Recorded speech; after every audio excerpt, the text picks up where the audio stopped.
उत्तर प्रदेश की 9 विधानसभा सीटों पर उपचुनाव होने जा रहा है। मिल्कीपुर सीट का मामला कोर्ट में होने के कारण चुनाव आयोग ने तारीखों का ऐलान नहीं किया है। वहीं यूपी चुनाव को लेकर सपा के साथ ही बीजेपी ने भी अपनी पूरी ताकत झोंक दी है।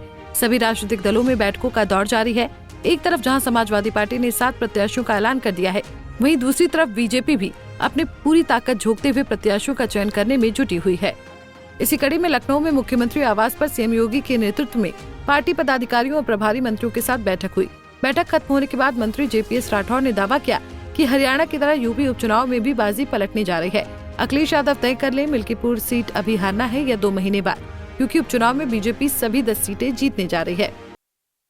सामान्य दिशा निर्देश हैं। उपचुनाव की तैयारी के बारे में जिस प्रकार से बैठक होनी चाहिए, माननीय मुख्यमंत्री जी ने, माननीय प्रदेश अध्यक्ष जी ने सभी निर्देश दिए हैं कि हम लोग व्यवस्थित तरीके से पूरा अपना मंडल, शक्ति केंद्र, बूथ का प्रबंधन करें और सभी कार्यकर्ताओं को एक्टिवेट करके उसको लगाएं और चुनाव जीतने का प्रयास करें और पूरी रणनीति बनाएं कि हम सभी सीटें जीतें। वहीं इस मीटिंग में दोनों ही डिप्टी सीएम मौजूद थे। बताया जा रहा है कि मंत्रियों से लेकर प्रभारियों तक तो इलाके में कैंप करने के निर्देश दिए गए हैं। मीटिंग के बाद डिप्टी सीएम ब्रजेश पाठक ने कहा कि हम सभी 9 की 9 सीटों को जीतेंगे और बाकी बची एक सीट का जब भी ऐलान किया जाएगा हम वो भी जीतेंगे।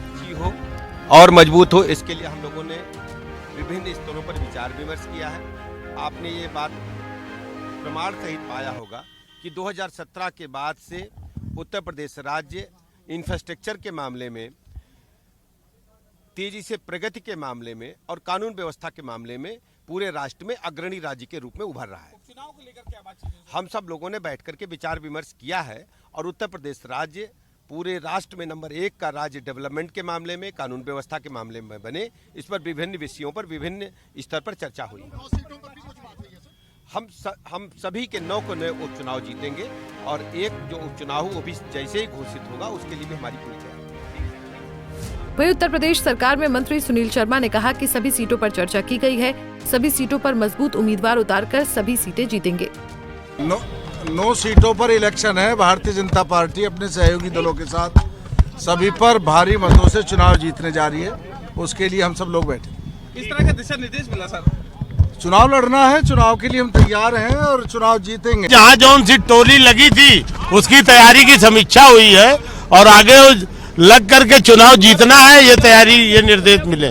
सर आज बैठक हुई, क्या बात हुई? देखिए, बैठक में जहाँ जिसकी जो प्रभारी मंत्री थे, संगठन के लोग थे, उनको बिंदुवार जो तैयारी हुई उसकी चर्चा हुई है और सबको निर्देश दिए गए। सब लोग अपने अपने क्षेत्रों पे प्रभावित करेंगे और ये चुनाव भारतीय जनता पार्टी अपने कार्यकर्ता नेताओं के बल पे 10 के 9 चुनाव जीतने का काम करेगी। बता दें, बैठक में सभी 10 सीटों के प्रभारी मंत्री मौजूद थे। सीएम योगी ने उपचुनाव को लेकर सभी को आवश्यक दिशा निर्देश दिए हैं। बैठक में सीएम योगी आदित्यनाथ ने सभी प्रभारी मंत्रियों को निर्देश दिया कि बूथ स्तर पर तैयारी मजबूत करें, कार्यकर्ताओं से समन्वय बनाकर चुनाव जीतने का काम करें, लगातार प्रभार वाले जिलों का दौरा करें, जनता के बीच में रहें और भारतीय जनता पार्टी के कार्यकर्ताओं की नाराजगी दूर करें और उपचुनाव जीतने की जिम्मेदारी लें। आपको बता दें कि कटहरी और मिल्कीपुर सीट का जिम्मा खुद सीएम योगी आदित्यनाथ ने ले रखा है और माना जा रहा है कि इस बार कटहरी सीट पर बीजेपी किसी दलित चेहरे को मैदान में उतार कर दावा खेलने का काम करेगी। हालांकि अभी किसी भी सीट पर प्रत्याशियों के नाम का ऐलान नहीं किया गया है। बता दें कि यूपी में करहल, सीसामऊ, कटहरी, कुंदरकी, खैर, गाजियाबाद, फूलपुर, मंझवा और मीरापुर पर 13 नवंबर को वोट पड़ेंगे। हालांकि 10वीं सीट मिल्कीपुर पर अभी चुनाव की तारीख का ऐलान नहीं हुआ है। पंजाब केसरी टीवी के लिए लखनऊ से अनिल सैनी की रिपोर्ट। हमसे जुड़े रहने के लिए हमारे YouTube चैनल को सब्सक्राइब करें और नई वीडियो की नोटिफिकेशन के लिए बेल आइकॉन को दबाएं।